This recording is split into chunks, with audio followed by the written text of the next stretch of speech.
Servant का मतलब ये नहीं है कि हम मूर्ख हैं। मैंने कहा शट अप। तो मैंने कहा कृष्ण की सुनो और किसी की सुनने की जरूरत नहीं। बॉर्डर पे अगर कोई गोली मारता है दूसरे एनिमी को तो पकड़ते थोड़े ना है, तो फिर अवार्ड मिलता है। कितने सारे हिप्पी थे, कोई यूरोप चला गया, वहाँ सेंटर खोल दिया, कोई चाइना चला गया, किसी ने क्या कर दिया। कहाँ से वो पावर आ रही है? आज 10 बजे नहीं, आज थोड़ा लेट सोएंगे, आज 11:30, आज 9:30, क्योंकि मैं थक रहा हूँ। सो वो आपका मतलब मैं आर्ग्यू कर रहा हूँ, हमारा डिसीजन हो गया ना वो तो शायद। ओके, हम लोग डिस्कस कर रहे हैं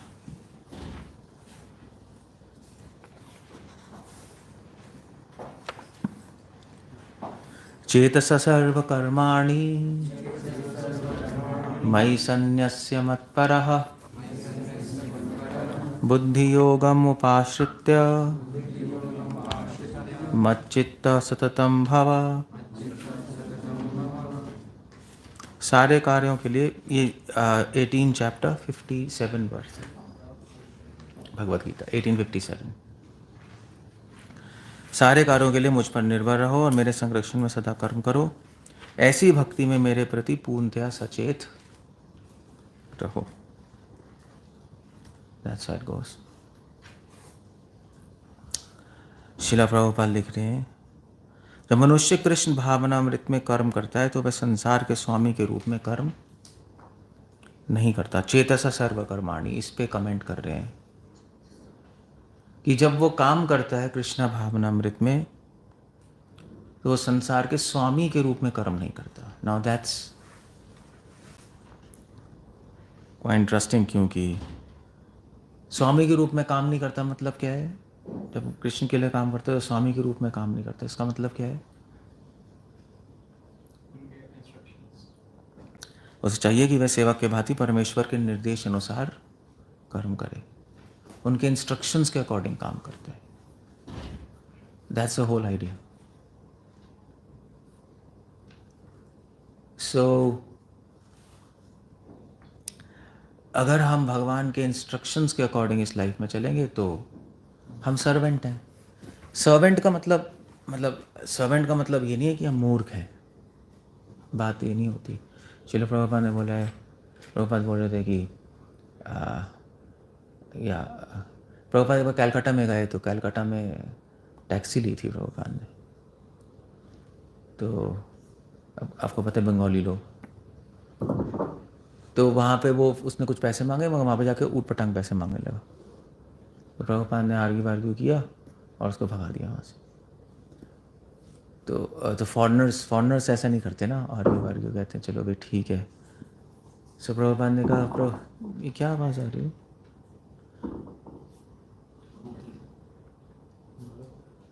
तो श्रील प्रभुपाद ने कहा I am a Calcutta boy. That was Prabhupada said. So Prabhupada मूर्ख नहीं थे, सर्वेंट थे। सर्वेंट मतलब कि भगवान के ऑर्डर्स फॉलो करना, बस इतना है। भगवान के ऑर्डर्स फॉलो करने के लिए आपको किसी को मारना पड़े तो हम रेडी हैं। जैसे अर्जुन, भगवान के ऑर्डर्स फॉलो करने के लिए किसी को पनिशमेंट देनी पड़े तो रेडी है। जैसे युधिष्ठिर महाराज राजा है, तो युधिष्ठिर महाराज आपका वो कैसे सेवक है? स्वामी के रूप में काम नहीं करता। युधिष्ठिर महाराज सारे स्वामी के रूप में काम कर रहे हैं, राजा ही है, प्रजा उनके अंडर ही है, मगर वो स्वामी के रूप में काम नहीं कर रहे क्योंकि वो कृष्ण के सेवक के रूप में काम कर रहे हैं। हम संसार के सेवक नहीं, कृष्ण के सेवक हैं। ये अंडरस्टैंडिंग होनी चाहिए। हम संसार की सेवा नहीं करते, कृष्ण की सेवा करते हैं। कृष्ण की सेवा में संसार की सेवा अपने आप हो जाती है, वो बात अलग है, वो बात अलग है। कृष्ण खुश होंगे, सब अपने आप खुश रहेंगे। कृष्ण के इंस्ट्रक्शंस फॉलो करेंगे, सब अपने आप खुश रहेंगे, सिस्टम ठीक चलेगा। तो इसलिए हमारा फोकस कृष्ण पे है। तभी श्रील प्रभुपाद, एक बार प्रभुपाद ऑस्ट्रेलिया में थे, तो ऑस्ट्रेलिया में थे शायद, एक यूनिवर्सिटी में लेक्चर देने गए।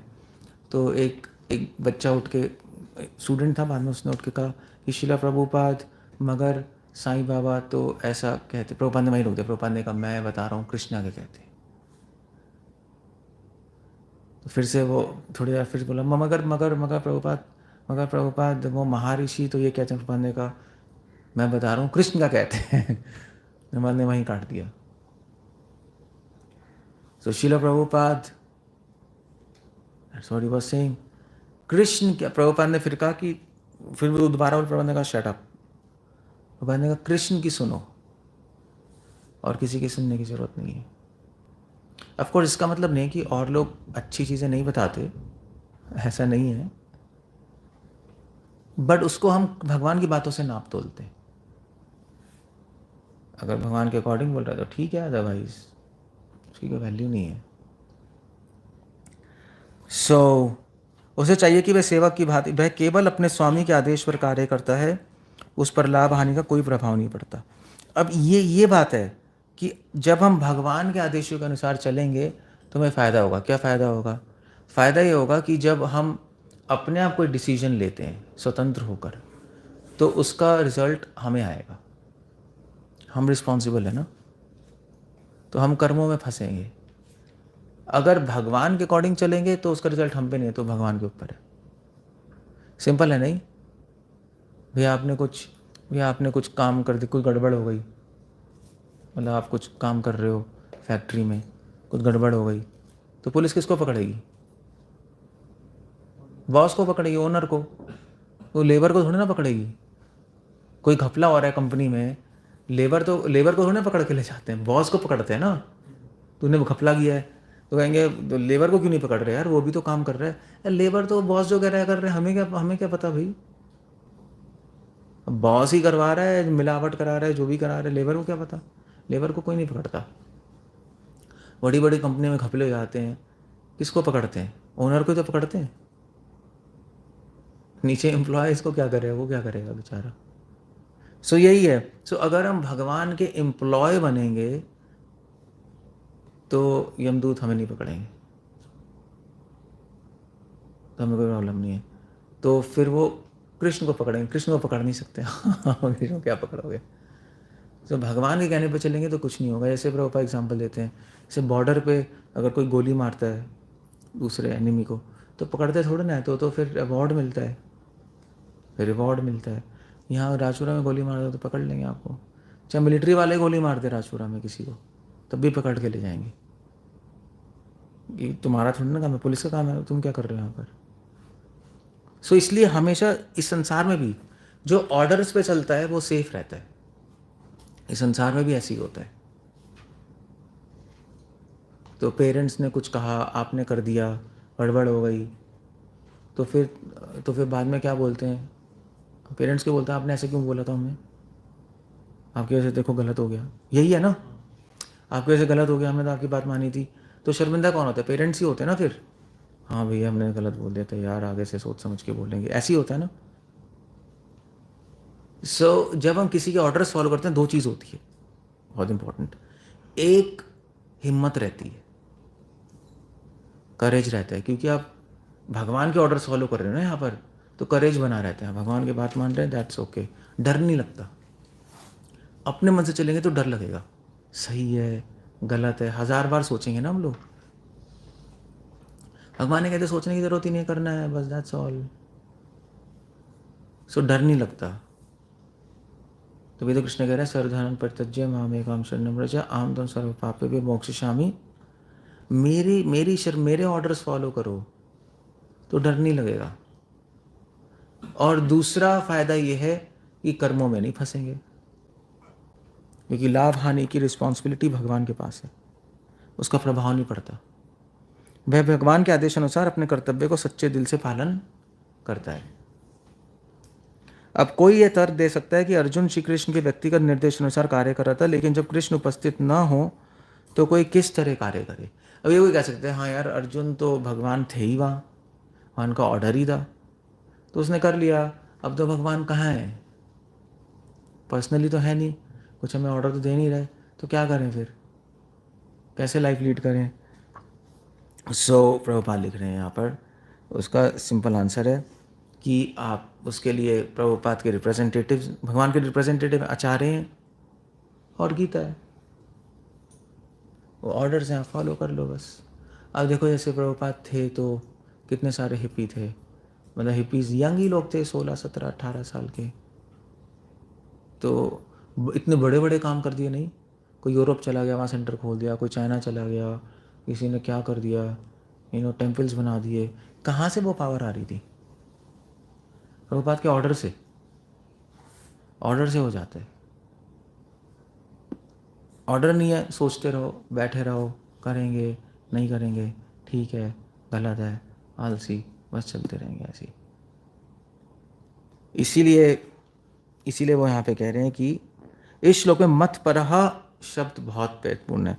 चेतसा सर्वकर्माणि यद मयि संन्यस्य मत परह। ये सूचित करता है कि मनुष्य जीवन में कृष्ण को प्रसन्न करने के लिए कृष्ण में होकर कार्य करने के अतिरिक्त अन्य कोई लक्ष्य नहीं होता। प्रभुपाद लिख रहे हैं, कृष्ण ने मुझे उस विशेष कार्य को पूरा करने के लिए नियुक्त किया है। डिवोटी ऐसा सोचता है। भगवान का सबसे बड़ा कार्य क्या है? सबसे बड़ा कार्य क्या है? सबसे बड़ा भगवान का कार्य है क्या है बताओ? नहीं। किसका? हमारा क्या? नहीं, मैं पूछ रहा हूँ हमारा क्या सबसे बड़ा कार्य है?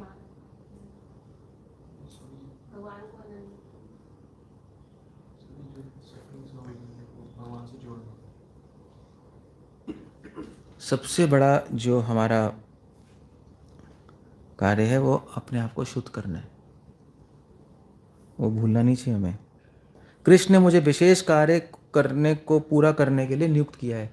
क्या विशेष कार्य दिया हमने? भगवान ने हमें क्या गीता में क्या दिया? मन मना भव, यही तो दिया है। अपना मन मुझ में लगाओ, यही तो विशेष कार्य दिया है। प्रचार थोड़ा ना दिया विशेष कार्य। गीता में कहाँ है बताओ प्रचार? मतलब हम जो कोट करते हैं यही करते हैं ना, मन मना भव मत भक्तो, कि ये विशेष कार्य है। हम लोग भूल जाते हैं कि सबसे इम्पोर्टेंट कार्य भगवान ने दिया है कि हम अपना मन उनमें लगाएं। प्रीचिंग तो एक काम है, प्रीचिंग भी है। चैतन्य महाप्रभु ने बोला जा रहे देखो तारे का कृष्ण उपदेश, वो बात है। बट चैतन्य महाप्रभु ने भी यही तो बोला है, जन सार्थक करी करो परोपकार। सबसे इम्पोर्टेंट कार्य है अपने आप को ठीक रखना। अपने आप ठीक रखोगे तो तभी तो औरों को ठीक कर पाओगे। क्या प्रचार क्या करोगे जब आप खुद ही ठीक नहीं हो? अब लोग प्रीचिंग ऐसी करते हैं, करते रहते हैं, चलते रहते हैं, अपने आप को उठाते नहीं, तो सारे लोग उनके आसपास वैसे ही होते हैं। और फिर आप बोलोगे यार यहाँ तो सब बकवास है, पॉलिटिक्स चल रही है, ये चल रहा है। तुम ही बकवास हो कि तुम्हें तो देख के लोग आगे बढ़ रहे हैं। तुम्हारे में ही कोई गुण नहीं है, तुम ही आगे नहीं बढ़े, तुम्हें कुछ नहीं आता, तो फिर नीचे वाले क्या करेंगे? वही ऐसे बनेंगे मोस्टली। हमेशा ऐसा नहीं होता। कभी कभी आई मीन टू से भक्ति सरस्वती ठाकुर के टाइम भी मतलब बस परमहंस भक्ति सरस्वती ठाकुर परमहंस थे, मगर उनके भी गौड़िया मठ में लड़ाई हो रही थी। तो हम कंक्लूड, अगर सारे लोग नीचे पॉलिटिक्स कर रहे हैं गंदे, तो इसका मतलब नहीं है कि लीडर खराब है। बट अगर लीडर खराब है तो नीचे वाले पक्का गंदे होंगे। उल्टा नहीं होता, नीचे वाले खराब हैं तो ज़रूरी नहीं है लीडर खराब है, मगर लीडर खराब है तो नीचे वाले पक्का खराब होंगे। क्लियर हो गया? जैसे कहावत है ना, साइंस में कहावत है कि जो सिगरेट पी रहा है उसको कैंसर होने के बहुत चांसेस हैं, मगर किसी को कैंसर हुआ है तो ज़रूरी नहीं सिगरेट की वजह से हुआ है, और भी कारण है। तो ऐसे ही है। अगर खुद ही आप ठीक नहीं हो तो 100% नीचे वाले खराब रहेंगे। ये हमें बहुत ध्यान रखना पड़ रहा है। हमें विशेष कार्य अपने आप को उठाने का कार्य, जन सार्थक करी, पहला ये है, साथ साथ फिर पर करो परोपकार। ऐसा भी नहीं है कि हम पहले जन सार्थक करेंगे फिर परोपकार करेंगे, कब करोगे? फिर तो मर ही जाओगे। बट टुगेदर होना चाहिए, अदरवाइज आप प्रीचिंग नहीं कर सकते। आप प्रीचिंग करोगे तो हानि करोगे लोगों की। आप खुद ही नहीं आता कुछ नहीं, लोग आएंगे आप पे फेथ करेंगे, आपको आता ही नहीं, तो फिर धीरे धीरे खराब हो जाएंगे। तो सारी जगह ऐसे ही होता है। तभी मैंने आपसे बोला था विशेष कार्य क्या, मगर आप सब कुछ और ही सोच रहे हो, है ना? मगर you have to think on both. विशेष कार्य दो हैं, अपने आप को उठाना और दूसरों को उठाने की कोशिश करना, उसको हम प्रचार कहते हैं। मगर सबसे पहला है अपने आप को। इसलिए हम लोग मत परह इस पे कमेंट कर रहे हैं, मयि सन्न्यस्य मत परह, मुझ पे निर्भर रहो। इसलिए कहते हैं कि अगर आप रेवोल्यूशन लाना चाहते हो तो एवोल्यूशन लाना पड़ेगा। आपको जितना आता उतना ही तो बता पाओगे, उससे ज़्यादा कैसे बता दोगे आप चाहे कितनी ही पढ़ लो, हम नहीं बता सकते, पॉसिबल नहीं है। सो सिंपल है, ज़्यादा कोई मुश्किल तो नहीं है। आप अपने आप को भी उठाओ, अपने आप ही लर्न करो, ट्राई करो और दूसरों की भी हेल्प करते रहो तो बेस्ट है। मगर दूसरों की हेल्प का चक्कर में अपने आप को मत भूल जाओ, ये बहुत इंपॉर्टेंट है। वो जनरली हो जाता है, जनरली हम इतना बह जाते हैं कि अपने आप को भूल जाते हैं। और प्रचार करते करते इतनी सारी चीज़ें होने लगती हैं आसपास, अपने आप होने लगती हैं आसपास इतनी सारी चीज़ें कि आदमी का माइंड इतना इन्वॉल्व हो जाता है कि अपने आप को भूल जाता है आदमी। ऐसा है, सबको पता है। जो हम प्रीचिंग कर रहे हैं सबको पता है, आपको ही पता है नहीं होता है, नहीं होता है, होता है। उससे हमें बचना है।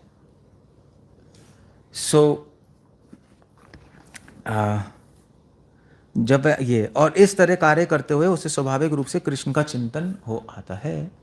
वैसे तो श्रील प्रभुपाद ने ये भी बोला था, एक जैसे हिपीस थे, प्रभुपाद ने बोला कि तुम बुक डिस्ट्रीब्यूशन करो, किसी को बोला पेंटिंग करो, किसी को बोला कुकिंग करो। प्रभुपाद ने कहा भगवान का काम करते करते तुम्हें भगवान की सेवा करते करते तुम्हें भगवान का स्मरण आएगा, इसीलिए सेवा बनाई हुई है। तो सेवा हमारे पर्सनल बेनिफिट के लिए, चाहे प्रीचिंग भी हो वो हमारे उद्धार के लिए। दूसरों का उद्धार तो बाद में होगा प्रचार से, पहले अपने उद्धार के लिए वो इम्पोर्टेंट है। क्योंकि जब हम प्रचार करेंगे तो हमें समझ आएगा यार हम तो ऐसा नहीं कर रहे, या जब हम प्रचार करेंगे तो हम पढ़ने पे मजबूर होंगे, क्योंकि सेम लेक्चर कौन देता रहेगा बार बार। वैसे तो लोग सेम ही लेक्चर देते रहते हैं, वही चलता रहता है। या जहाँ पे मतलब बहुत सारे इस्कॉन है, बहुत सारे मठ हैं जहाँ पे किसी को आता ही नहीं लीडर को, तो भजन गाते रहते हैं। ऐसे ही होता है, भजन चलते रहते हैं और यही चलता रहता है। आपके शायद इनके ये जो वल्लभ संप्रदाय का नहीं, कौन सा वल्लभ संप्रदाय का यहाँ पर? वल्लभ संप्रदाय, एक ही आदमी याद है क्या दुनिया में हमें? वल्लभ संप्रदाय यहाँ राजपुरा में नहीं है आपका? क्या नाम है? हाँ इनका तो यहाँ पे कीर्तन ही होते रहते हैं, लेक्चर तो कम ही होते हैं। मैं गया था ना, हाँ मैंने पूछा था, हाँ, क्यों? मैंने उनसे पूछा क्या तुम लेक्चर, आता ही नहीं, लेक्चर क्या देंगे? तो वो चलो उनमें अच्छाई थी, कह रहे थे आप आके बता दो हमें। बट यही है, जहाँ कीर्तन होते रहते हैं समझ लो कि वहाँ किसी को कुछ नहीं आता 100%। क्योंकि बताएगा क्या, वहाँ पे बस गवैया आ जाते हैं। कीर्तन गाना गलत नहीं है, भजन गाना गलत नहीं है, गाने चाहिए, बहुत अच्छा है। बट जहाँ यही होता रहता है तो इसका मतलब वहाँ पे कोई फिलॉसफी नहीं, वहाँ पे किसी को कुछ आता ही नहीं, इज नथिंग। सो इसीलिए हो रहा है कीर्तन, ये बड़ी प्रॉब्लम है वहाँ। सो इसलिए श्रील प्रभुपाद लिख रहे हैं कि हम जो भी करें उसमें सबसे पहले थॉट है कि हमारा उद्धार हो रहा है। कर्म के चक्कर से नहीं निकल सकते आप, मगर अगर भगवान के अकॉर्डिंग का कार्य कर रहे हो तो आप कर्मों के फल से भी निकल जाओ। सो दैट्स, जहाँ तक हो सके भगवान के आदेश अनुसार हमें अपनी लाइफ लीड करनी चाहिए। सो भोगी लोग तो कुछ भी नहीं करते भगवान के अकॉर्डिंग, नहीं काम। भगवान कह रहे सुबह जल्दी उठो, सेंसेस कंट्रोल करो, ये मेरा नाम, कुछ भी नहीं करते ना। वो तो बस पैसे दे के सोचते हैं कि हाँ भाई चलो हमारा हो गया, डोनेशन दे के हमारा काम बन गया। तो भगवान कह रहे वो ठीक है, कृपा मिलती है, बट जन्म मृत्यु में फंसे रहेंगे, वो निकल नहीं सकते वो यहाँ से। सो मनुष्य को चाहिए कि श्री कृष्ण के आदेश अनुसार कर्म करे, ये अत्यंत महत्वपूर्ण बात है। सो अब ये बात है कि अब आप कहोगे हम पूरे दिन भगवान के आदेश अनुसार कैसे काम करें, ये एक प्रॉब्लम है। ये ऐसे मान लीजिए अभी आप घर जाओगे, क्या करोगे आप, क्या करोगे? ये लेक्चर खत्म हो क्या करेंगे सब? जाओगे आप प्रसादम, फिर कुछ भी बना लोगे आप घर में, या कुछ भी बन जाएगा यहाँ पे भी, फिर खा लोगे, फिर थोड़ा रेस्ट भी करना है। तो ये भगवान के निर्देश अनुसार कैसे हो रहा है? यू नो लाइक ये तो अपने मन से ही कर रहे हैं ना हम, ये तो अपने मन से कर रहे हैं। मैं थक गया तो सो जाऊंगा, मुझे भूख लग रही है तो खा लूंगा। तो ये फिर कैसे है, कैसे हो रहा है? भगवान के आदेश अनुसार कैसे हो रहा है बताओ? ये तो लग ही रहा है अपने मन से कर रहे हैं, क्लियर है? तो आदेश अनुसार कैसे हो रहा है? ये सारी एक्टिविटीज कैसे कर रहे हैं आदेश अनुसार? आप सुबह उठे, आपने ब्रश किया, अपने मन से ही करोगे जब उठोगे, यही है ना? जब मन किया तब ब्रश कर लेंगे, भाई ठीक है अभी नहीं कर रहे, 10 मिनट बाद कर लेंगे, अभी ठीक है नहाएंगे नहीं, आज हम वॉकिंग करने जाएंगे, फिर नहाएंगे, फिर एक दिन नहा के चलते हैं, यार आज अच्छा नहीं लग रहा। तो ये सब तो अपने मन से चल रहा है, इसमें भगवान के आदेश कहाँ हैं? अब इसको कैसे डील करें? बाकी मेन आदेश तो हम फॉलो ही कर रहे हैं, चैंटिंग करनी है, रीडिंग करनी है, और जो भी प्रीचिंग करनी है, जो भी है ऑफर करना है, ठीक है। मगर हम बात कर रहे हैं पूरी लाइफ में हर सेकंड भगवान के आदेश अनुसार काम करना, वो कैसे होगा ये बताओ? क्योंकि आप एक भी काम भगवान के आदेश अनुसार नहीं करोगे, कर्म में फंसोगे। तो क्या करें फिर? सोते इसलिए हैं कि हमारी एनर्जी बनेगी, फिर सेवा करेंगे भगवान। नहीं, अब ये बात है ना कि सोते भी तो अभी भी मन से ही सोते हैं। अब शरीर तो थक गया जाए। नहीं, हमारे हम 10 बजे, आज 10 बजे सोएंगे, आज 11 बजे सोएंगे, वो तो अपना डिसीजन है, वो तो अपनी डिसीजन हो गया ना। आज 10 बजे नहीं, आज थोड़ा लेट सोएंगे, आज 11:30, आज 9:30, क्योंकि मैं थक रहा हूँ। सो वो आपका मतलब मैं आर्ग्यू कर रहा हूँ, हमारा डिसीजन हो गया ना वो तो। शायद इसमें भगवान से तो नहीं पूछा भगवान कितने बजे सोना है, 10 बजे, 11 बजे, 9:30 बजे, तो कैसे होगा फिर? नहीं, सोना खाना इसलिए हो कि हमने आगे भगवान की सेवा हाँ वो ठीक है, वो मैं समझ गया। वो एक आपका इनडायरेक्ट वे से हो गया ना। मतलब सोना और खाने के अंदर कैसे आदेश फॉलो कर रहे हैं ये समझ नहीं आ रहा।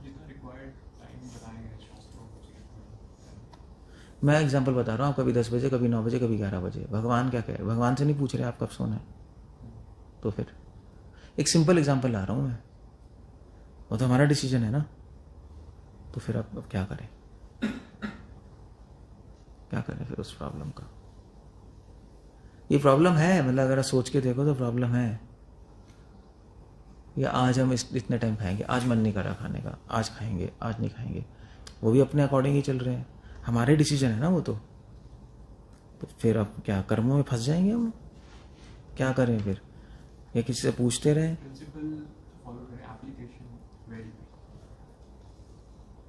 कह सकते हो। या सो आइडिया ये है कि आप हर चीज भगवान से तो पूछ नहीं सकते। वे तो नहीं पूछ सकते हम 11 बजे सोएं, 10 बजे सोएं, 12, 9 बजे सोएं। शास्त्रों में ऐसा कुछ लिखा नहीं है, ऐसा कुछ नहीं। बट शास्त्रों में गाइडलाइंस है भी इसकी, ऐसी बात नहीं है कि आपको आखिरी प्रहर में, मतलब पहले प्रहर में रात की सो जाना चाहिए। पहला प्रहर मतलब 6 से 10, 6 बजे से 10 बजे तक, उसके बीच में, उसके अंदर ही सो जाना चाहिए, 10 बजे से लेट नहीं करना चाहिए, ठीक है, ये है। But at the same time अब मान लीजिए आपका प्रीचिंग मूवमेंट भी, आप थोड़ा लेट हो गए, प्रोग्राम्स हैं, तो क्या करोगे फिर?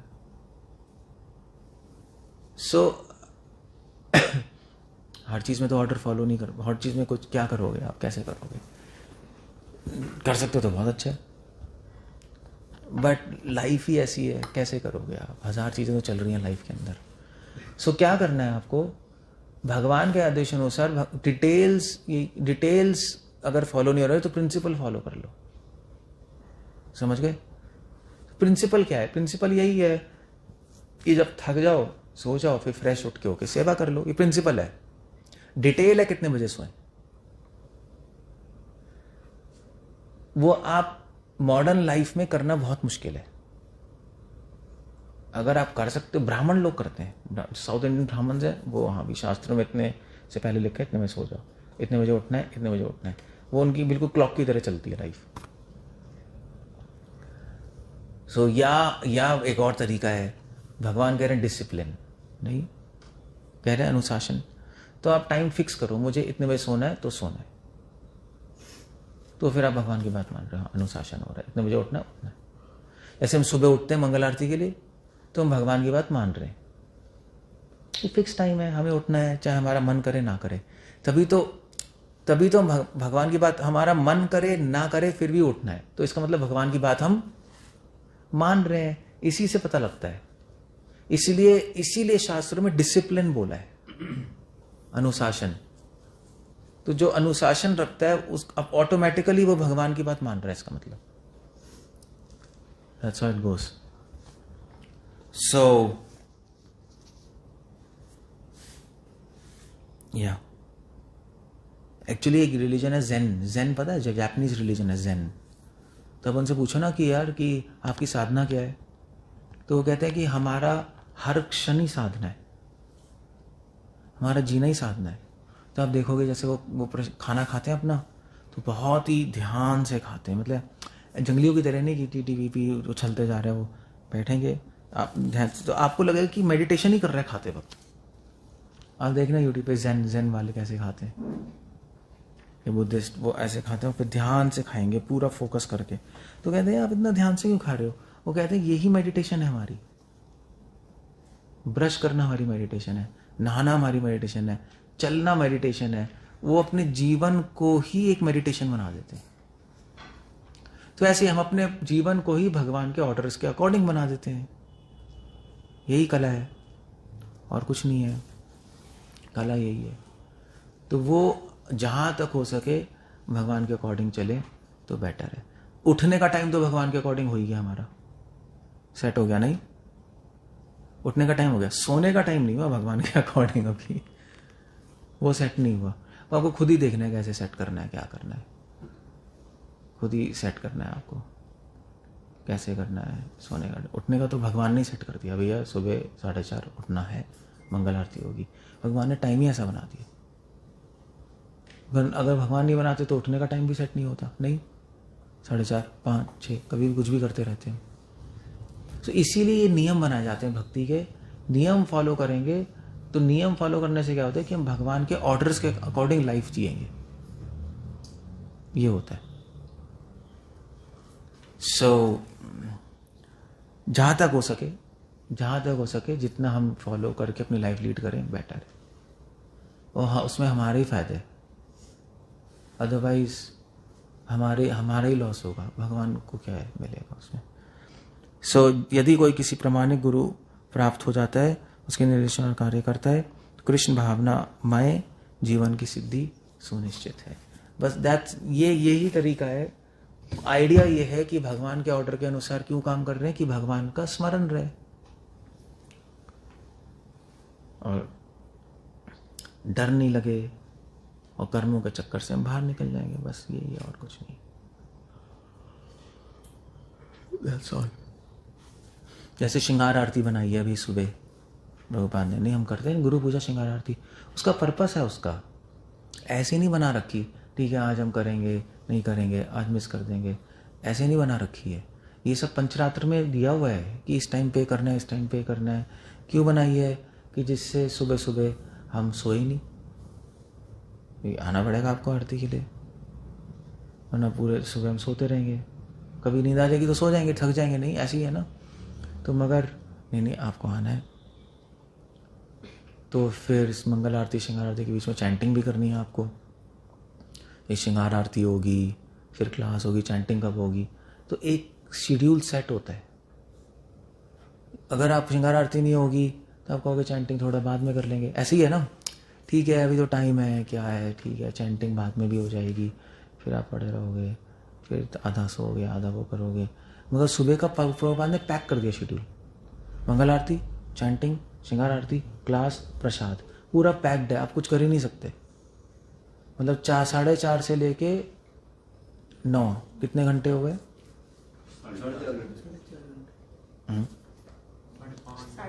5.5 घंटे यार। 4:30 से 9,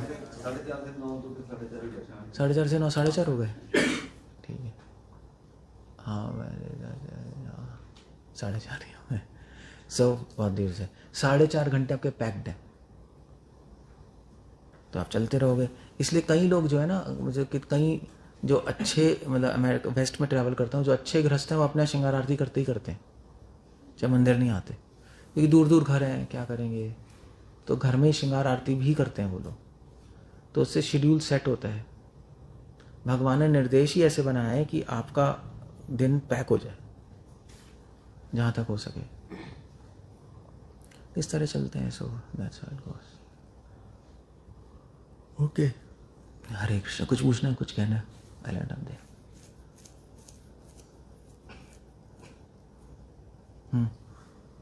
मॉर्निंग प्रोग्राम क्या बात कर रहे थे, तो अगर फुली योरीज फॉलो करते हैं बट स्ट्रिक्टली इतना फॉलो नहीं हो रहा है, तो अगर अपने अकॉर्डिंग करते हैं तो अपने अकॉर्डिंग तो आपको पता ही है अपने अकॉर्डिंग ही तो बात हो रहा है। अपने अकॉर्डिंग करेंगे तो कर्मों में फंसोगे। जहाँ तक हो सके हमें करना चाहिए। एक चक्कर है ना, हमारे आचार्य का ऑर्डर है, आचार्य का ऑर्डर भगवान का ऑर्डर है, फिर वो करना ही पड़ेगा। तो चाहे हम घर में हो, चाहे मंदिर में हो, चाहे ट्रेन में हो, हम तो करते हैं, हम माइंड में ही कर लेते हैं, करते ज़रूर है। सो उससे हमें फ़ायदा है, वरना मन करा किया नहीं किया नहीं किया, बस चलता रहेगा, ऐसे ही चलता रहेगा। मोस्टली मन नहीं करेगा आपका, करने का किसका मन करता है? मोस्टली नहीं करेगा, फिर ऐसी बस चीज़ें आधी पौनी चलती रहेंगी। लाइफ में प्रॉब्लम्स तो हैं, बट जहाँ तक हो सके कर लो। जैसे मैं महाराज के साथ था, मैं गाँव में पहले हम जाते थे प्रीचिंग करने, तो गाँव में थे तो मंगल आरती तो हम करते थे, तो श्रृंगार आरती हम रोड पे करते थे। गए हरे नाम किया, और जब टाइम हो गया तो वहीं पे गुरु पूजा भी गा ली, रोड पे ही। करते ज़रूर थे, या ट्रेन में कर लेते थे जब टाइम होता था, ट्रैवल कर रहे हैं। सो उससे मेंटल स्ट्रेंथ आती है। उससे क्या होता है, उससे आपके माइंड में प्रभुपाद जी का और आचार्यों का स्मरण आएगा जब करोगे। नहीं है, नहीं कि हम ट्रेन में भी कर रहे हैं, क्यों कर रहे हैं? प्रभुपाद का ऑर्डर है, या एक सिस्टम, मतलब पंचरात्र सिस्टम है, नारद मुनि कह रहे हैं, भक्तिसार ठाकुर कह रहे हैं, तो उससे स्मरण रहता है। अदरवाइज स्मरण नहीं रहेगा आपको, पड़े रहोगे ऐसी। या ट्रेन में जाते नहीं हम लोग इधर उधर, ट्रैवल नहीं करते ट्रेन में। ट्रेन में ट्रैवल करते हैं, क्या होता है फिर? कुछ नहीं करते। सो दैट्स अ प्रॉब्लम, पड़े रहते हैं ऐसी, आधी पौनी चीज़ें चलती रहती हैं। सो फॉलो करना, कहीं भी हो फॉलो करो। फिजिकली नहीं हो सकता तो मेंटली कर लो, माइंड में कर लो, करो ज़रूर। जैसे मान लीजिए आपको आप शॉप पे कितने बजे जाते हो? चलो 12 बजे, 11:30। अल्लाह, फिर तो ठीक है। तो ठीक है, फिर तो आप घर में ही हो, फिर तो श्रृंगार आरती कर ही सकते हैं। मगर मान लीजिए कोई शॉप पे जा रहा है, सुबह सुबह 8 बजे खुल रहा है, हम डिपोटी है, क्या आएगा, मैं कैसे करूं? तो वहीं माइंड में कर ले, शॉप पे जाकर, क्या हो गया, वह कर ले ज़रूर, वो भी भगवान स्वीकार करेंगे। That's all. ओके, कुछ पूछना है और कुछ कहना है? बस हो गया। जैसे रात को भगवान को सुलाना होता है, तो चलो मंदिर में तो करते ही हैं, जो पुजारी होता है वही सुला रहा होता है, बाकी घूम रहे होते हैं ऐसे। नहीं, ऐसे ही है ना? आजकल कौन सुला रहा है?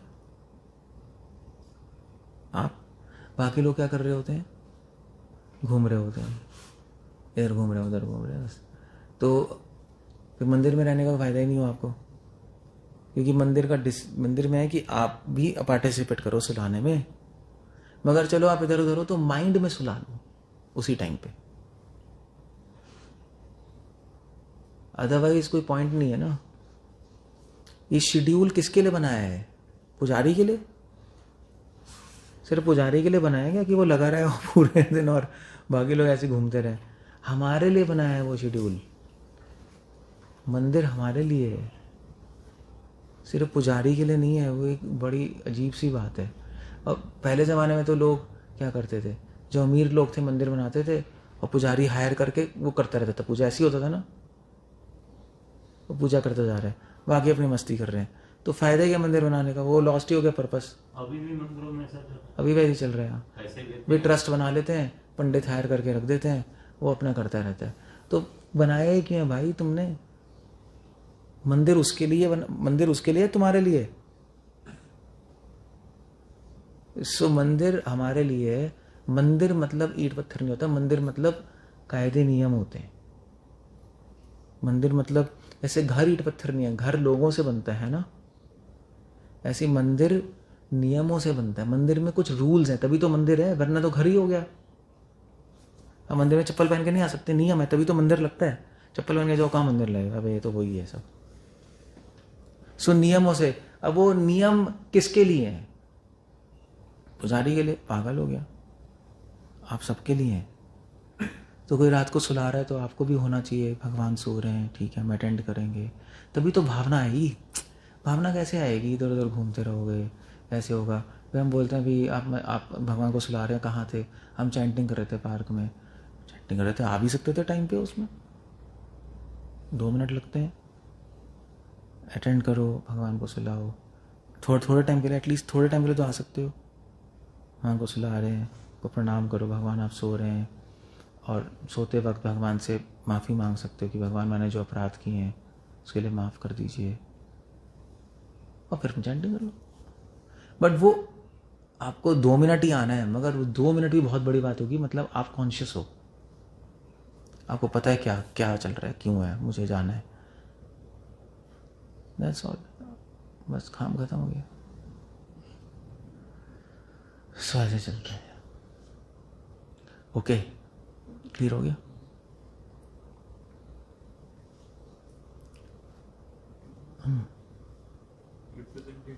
जल्दी पूछो आप, टाइम नहीं है। Under the guidance of representative of Krishna, and the result will be same. क्योंकि हम देखते हैं कि में भी difference of opinions. कुछ नहीं, आप जिसके अंडर हो उसकी बात मान लो, बस दैट्स ऑल। अलग अलग लोग थोड़ा थोड़ा डिटेल में अलग कहेंगे, जिसके अंडर हो उसकी बात मान लो। कौन सा बम फूट रहा है? अब मेजर ओपिनियंस अलग है तो वो बात अलग है, बट जिसके अंडर है उसकी बात मान ले, सिंपल हो गया बस। It's not that simple, but it's simple like that. ऐसा है, अब मैं इसको कॉम्प्लेक्स नहीं बनाना चाहता। Okay, we'll end of the Hare Krishna. Srila Prabhupada की जय।